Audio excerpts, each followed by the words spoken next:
So I am alone with the quadrupeds, and this morning I hear this bleep, bleep. I can't really do the sound, but I opened my eyes at around 5:20 in the morning, and there is the spaniel Pippa staring at me, and these sounds are coming from the spaniel. They're very clearly electronic, and they're coming from the spaniel. And I'm groggy and confused, and it's the sound that AirTags make when you're looking for a lost item, kind of thing. And I forgot that we actually have AirTags in the dog's collars now, and it had this weird kind of like, as I'm still more than 2/3 asleep, kind of like assassination attempt feel to it, like the dog was going to explode, because, and this was the sound of the remote detonator being triggered, that bleep sound, and it kind of freaked me out, and it really freaked out Pippa. But the thing that, Pippa was already kind of freaked out because her neck had just started making electronic sounds like a little bird or something. So much confusion and mayhem, and I don't know why my wife would activate the AirTag thing, because they're keyed to her phone for reasons I disagree with, but there you have it. And so that was just a weird way to start the morning. So the whole timeline is off. I walked the dog super early, and here we are. So where to begin? So last Saturday night, well, I'll save that stuff for later, the stuff about my mom. Maybe I'll just wait until Mother's Day to do something. The thing I'm kind of excited about is, and the Morning Dispatch is about it, is there's this Supreme Court case that I guess they heard oral arguments this week, that could deal a fairly devastating blow to the administrative state. And I think, we hear so much about the deep state and all these kinds of things. And it's a very frustrating thing for me because what the sort of paranoid populist right has turned the deep state into is not what the deep state historically is. I mean, I think the original term for the deep state comes from Turkey, and it had to do with, politics that have nothing to do with the United States. But people now use sort of the administrative state and the deep state interchangeably. And the problem is that the garbagey paranoia about, various conspiracy theories from, star chambers deep within the bowels of the deep state, has spilled over into conversation about the administrative state. And the administrative state is like a real thing. There's a lot of administrative law. There are a lot of books about this stuff. My friend and colleague at AEI, Adam White, is one of the foremost experts on this stuff. There's this guy, Philip Hamburger, who wrote a really great book called Is Administrative Law Lawful? And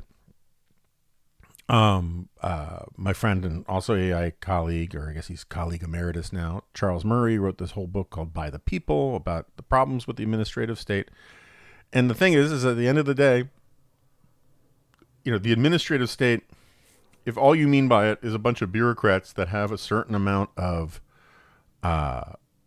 freedom to do the jobs well, there's really not that much to complain about the administrative state. The problem is that's not what it's become. The administrative state has become a separate, it's basically like the fourth branch of government. At least that's what some people call it. I have a long chapter about it in Suicide of the West,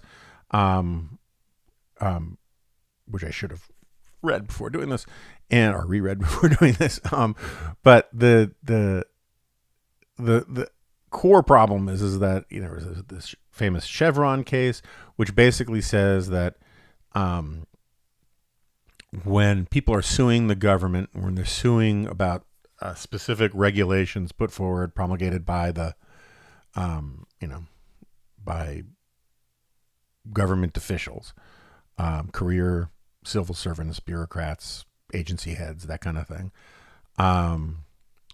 that barring something really sort of egregious, the courts are just simply going to defer to the judgment of the bureaucrats, or certainly to the judgment of the administrative processes and laws of the bureaucracy of the various regulatory agencies.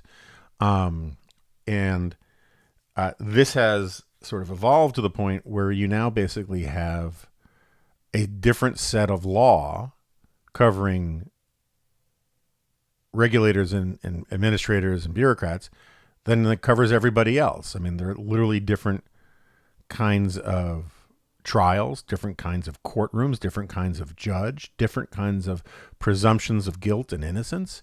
It is a completely parallel and government favoring, bureaucrat favoring system of government. And, there's a reason why this guy, Philip Hamburger, wrote this great book, Is Administrative Law Lawful? Is that there's if you just explained it to a normal person, right, who didn't understand that this precedent led to that precedent, and this is how we got to this, and here's the connective tissue making this make sense. And instead you just showed someone the final result of how the administrative state and how administrative law works. And you just explained it to them basically. As long as they actually understood what the Constitution is and what democracy is, they would say, that's crazy. It's just crazy that, that there's just a whole different body of law and expectations for government bureaucrats than there is for every other sphere of public life. And then you add in the fact that the administrative state becomes possible, becomes what it is, because Congress failed to do its job. And I know I'm a broken record on the whole Congress isn't doing what Congress is supposed to do thing, but Congress is broken because it isn't doing what it's supposed to do. This goes back to the Wilson administration, and Wilson was a huge fan of the administrative state. He's a huge architect of the administrative state. He had this view that, he has this long extended metaphor, if memory serves, where he talks about how not everybody can be involved in the cooking of food. So it's silly to put some questions up for a vote instead, or even have Congress get involved.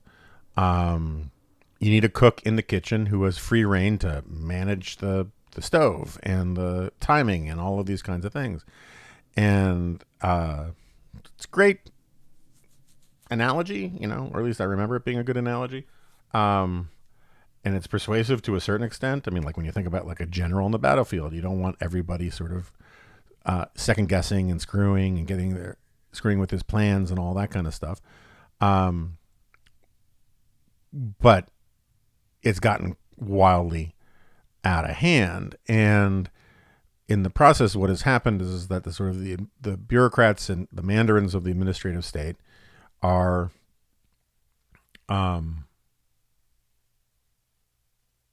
given what Edmund Burke or John Locke would have called arbitrary power, which the whole system of checks and balances and constitutionalism that we have in this country, as well as sort of the common law constitutionalism stuff from the UK, is set up against the idea of arbitrary power.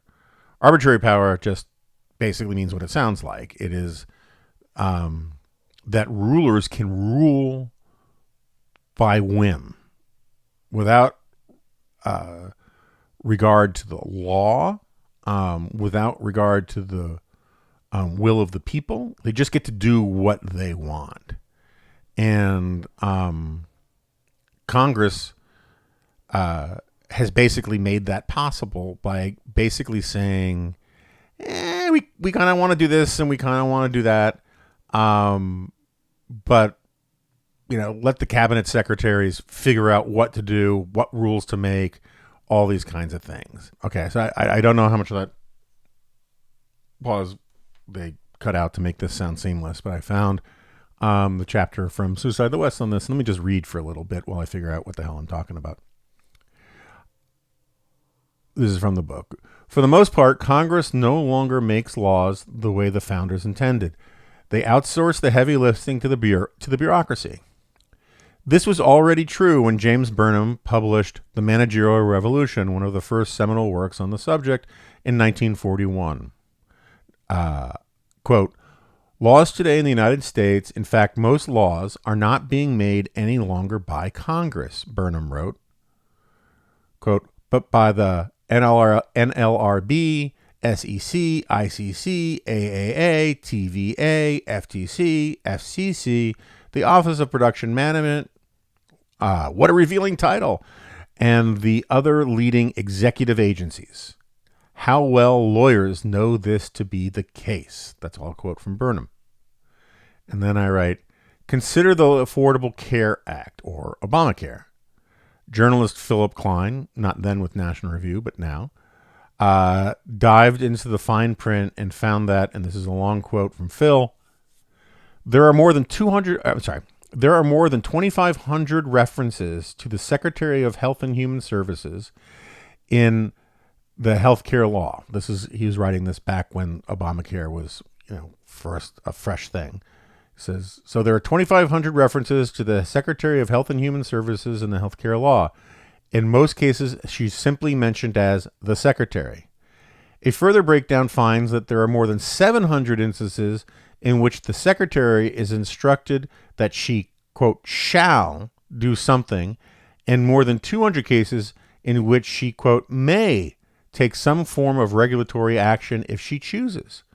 On 139 occasions, the law mentions decisions that the Secretary determines, quote unquote. At times, the frequency of these mentions reaches comic heights. For instance, one section of the law reads, quote, each person to whom the Secretary provided information under subsection D shall report to the Secretary in such manner as the Secretary determines appropriate. And now this is me again. It is impossible to quantify the discretion, i.e. arbitrary power, Congress bestowed on the HHS Secretary.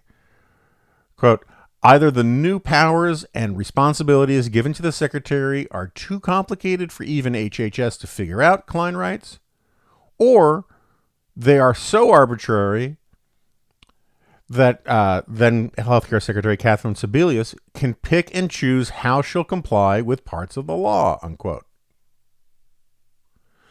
But this is me again. But this merely scratches the surface of the administrative state. Whole agencies are independent of political control, which is very different from saying they are independent from politics. Consider just one example. According to the Constitution, only Congress can levy a tax. This is not some merely procedural nicety. It is a concrete expression of the founders' core conviction that taxation must be legitimized by representation.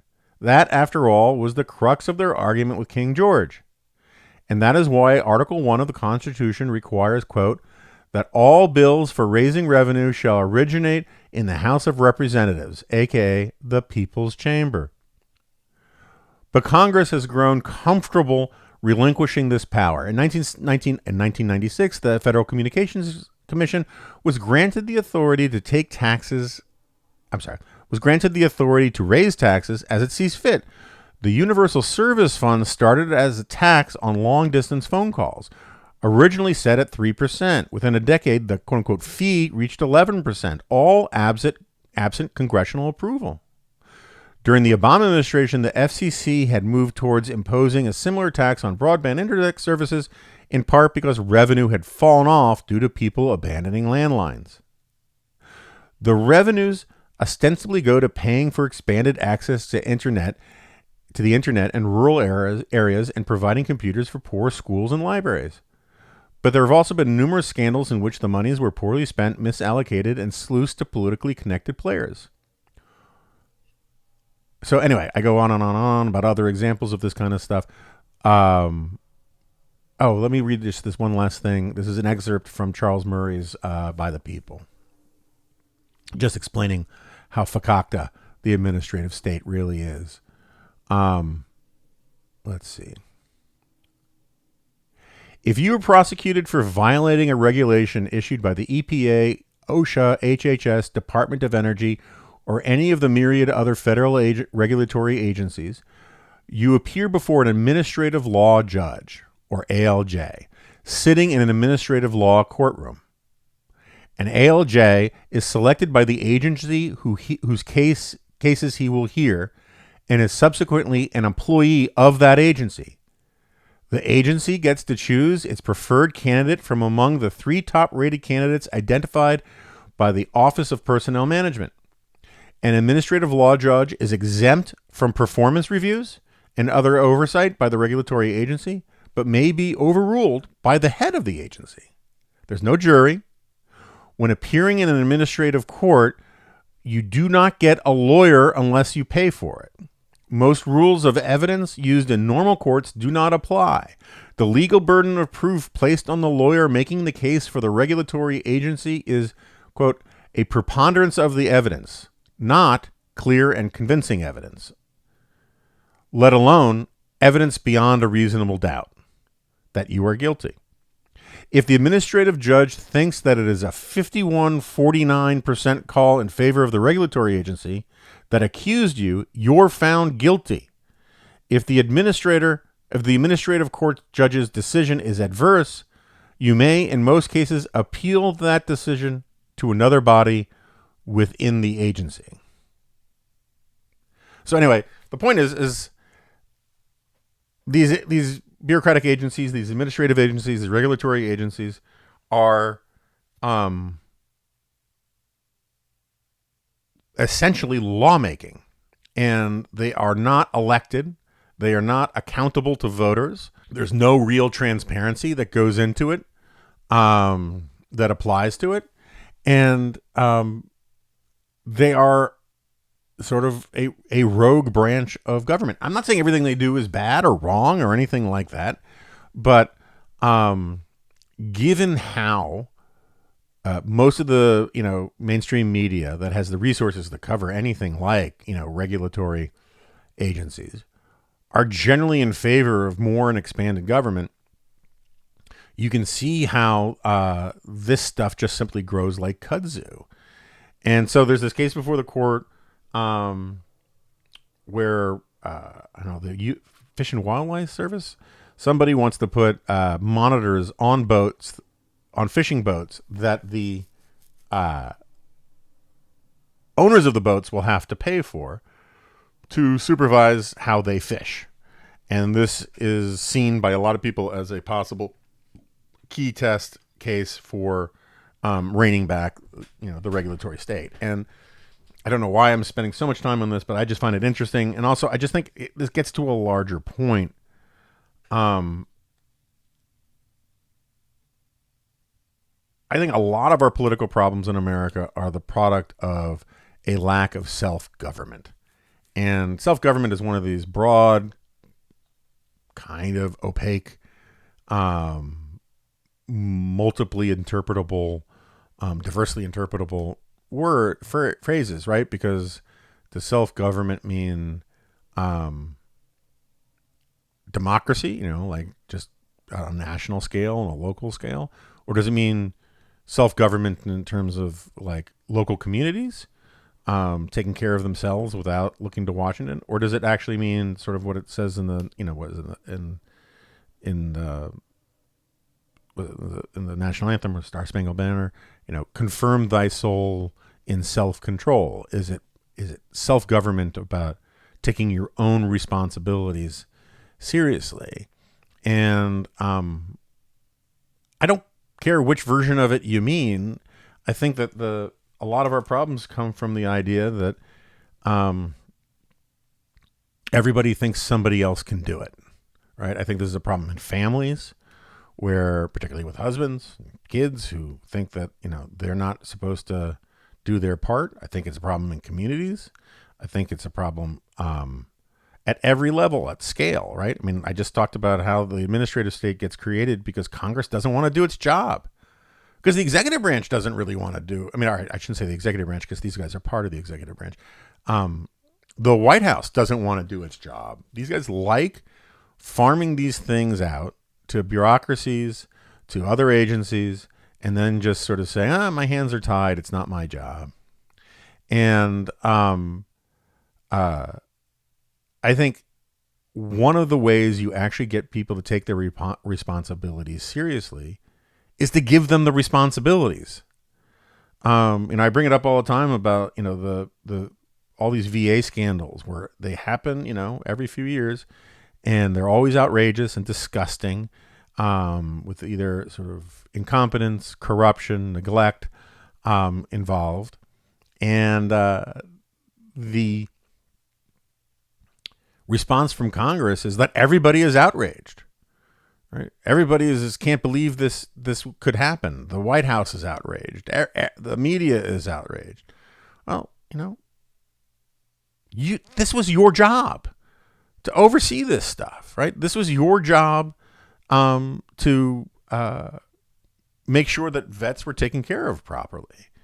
And yet these things happen over and over and over again. And I think it's this ability to be outraged when things go bad because you have no actual political skin in the game is why a lot of these kinds of things go bad.